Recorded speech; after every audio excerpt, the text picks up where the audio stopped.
Hello everyone, আসসালামু আলাইকুম। Welcome জানাচ্ছি আমার নতুন আরেকটি ভিডিওতে। আজকে আমি আপনাদের সাথে তৈরি করে দেখাবো ডাবের পুডিং। এই গরমে প্রাণ জুড়ানো এই ঠান্ডা পুডিংটা খেলে আপনারা বারবার খেতে ইচ্ছে করবে আপনার। তো চলুন শুরু করা যাক। প্রথমে আমি একটি পাত্রে ডাবের পুডিং নিয়ে চুলায় বসিয়ে দিয়েছি। তারপর দিয়ে দিচ্ছি পরিমাণ মতো চিনি।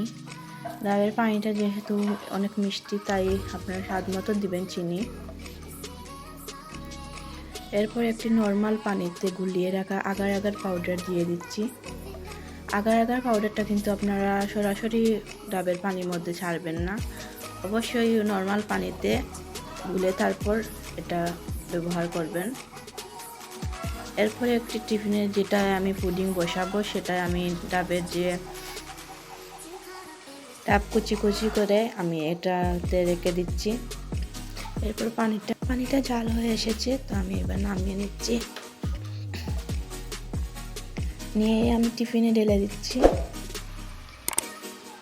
আর দেওয়ার সাথে সাথে কিন্তু ডাবের কুচিগুলো উপরে উঠে যাবে। তো এরকম আধা ঘন্টা আপনারা 30 মিনিটের মতো ঠান্ডা করে নেবেন, তারপর ফ্রিজে রেখে দিবেন। তো এই যে ফ্রিজ থেকে বের করার পর এই হচ্ছে পুডিং।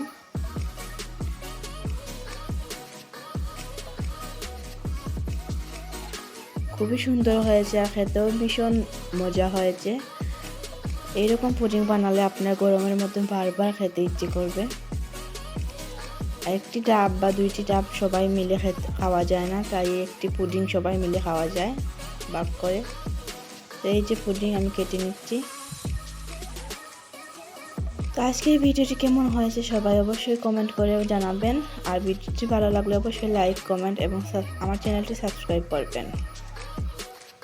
Thanks for watching. আল্লাহ হাফেজ।